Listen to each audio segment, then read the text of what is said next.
Hey YouTube. So, I know I'm kind of crooked. I don't even think I could get it any on it. Not crooked. I should have just brought a tripod. So, here's what's going on in the with the 2025 e-bike rulemaking. I've read through all 214 comments and came to the conclusion that most of the people are for some kind of regulation of e-bikes. That the manufacturing standards need to be standardized so that we're not getting e-bikes that fall apart, cause deaths, things break that shouldn't break, all those things. Trek commented, PNW Bikes commented, a few other companies commented and said that they already offer safety systems for their bikes. It's just that people don't want them. They don't want to purchase them because it makes the bike more expensive. And it's true. ABS has been around for 4 or 5 years for bikes. Bosch makes a system. I'm sure there's other companies that have come up with their own systems. Trek makes a radar for the bike that mounts on the seat post that points to the rear that will tell you how close a car is to you. It has, if I remember right, it has looks like a Wi-Fi symbol. As the car gets closer, the fuller the symbol is. It's about $200 if you're looking for something. I guess it would be good for you if you're riding on a bike trail too. It would let you know if somebody's coming up behind you. The big issue that the federal government wants to include on or the big part that they want to change is they want to start this in-car notification system that's already been rolled out for emergency vehicles, and now they want to include them for people riding bikes. So it'll let a car know they're coming up on a bike.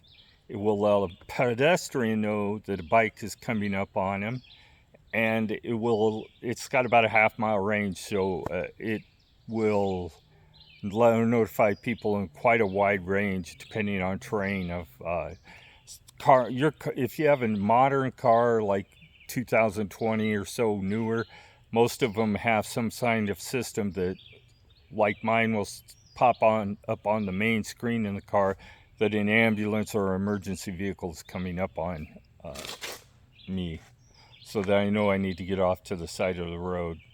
I've only really seen it on ambulances at this point, in fire trucks, but they want to use that kind of system on an e-bike to let people know. It will notify your cell phone too if you're out walking and you got your cell phone out. It would tell walkers on the trail that there's a bike coming up on him. Give them a little notification so you don't scare the piss out of them when you pass them. This bike doesn't make any noise. When I pass them, and they usually jump. If they're wearing headphones, I don't even try to tell them I'm going to pass them. What's the point? They ain't going to hear it, and if they do, they're just going to think, I just heard a noise. How should I react? I'll step right into his path. 99% of walkers step right into your path when you tell them that you're coming. Bells scare them. Everything just scares a person when they don't expect it. Some people startle worse than others. My wife startles terrible. She doesn't know I'm upstairs. Say last night, for example, I was downstairs. I came upstairs. She didn't hear me come up. And I walked into the front room and she just about pissed her pants. So that's the main thing they're looking at. Parts are the problem, not the bikes. The parts are the problem. Parts of bikes die.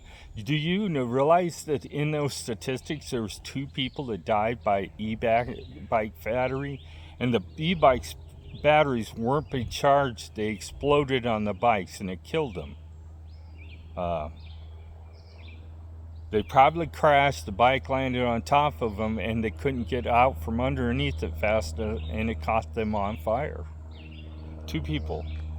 So that regulation's a done deal. They're working on that. Your e-bike battery is going to be UL's listed or another certification, ISO or CE or TÜV. All those companies are going to start certifying batteries, and the only way they're going to get certified is by testing. The lithium-ion batteries are the issue. Lithium iron is not. It's heavier, but maybe it's a consideration that bike manufacturers should lose weight somewhere else so they can put safer batteries in their bikes. A little less, I mean, they're a lot heavier than lithium-ion, but maybe that's a trade-off we'll have to look at. Crank arms were the number one item to fail on e-bikes. They're not. I noticed that a lot of them aren't drop forged, which makes a really strong part. They're just forged, and it's maybe the wrong answer for an aluminum piece that if you break your crank arm, you're going to crash. There's just no way to avoid it. So crank arms being an issue. Man, there's a lot of planes today. So we've got the in-car system, ABS they're looking at on bikes, better part manufacturing.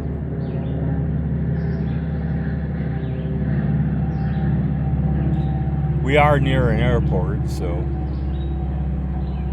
better parts manufacturing, setting a standard for e-bikes because of the power they have, the torque, and the extra weight.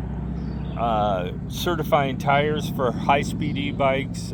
Europe has been doing it for a while. You can buy speed-rated tires in some of the shops on the web where they have speed-certified tires for e-bikes. Most of the tires that on the cheaper e-bikes they wear out quick, and the reason is they're not designed for that heavy of a bike. So there's a lot of things they're looking at, but the main thing this regulation wants to accomplish is making bikes safer. And safety is a good thing. It's safety at a cost, though. How much is it going to cost us? The sky's the limit. E-bikes prices just jumped 25% because of the tariffs being reimposed on e-bikes. So it made all bikes more expensive, and that's just the way it is. I mean, unless the government changes their minds on the tariffs on e-bikes, since 98-point-something% is manufactured in China, all bikes will become more expensive. But e-bikes are more expensive. I think it's happened at the beginning of June. Europe has done a better job from keeping the junk out of their cycling systems. Their customs reject bikes all the time and send them back because they don't meet the standards. If they don't have the certifications that they need to be sold in Europe, they don't make it into Europe unless it's through a non-European country like Romania, or maybe I don't know which countries aren't part of this European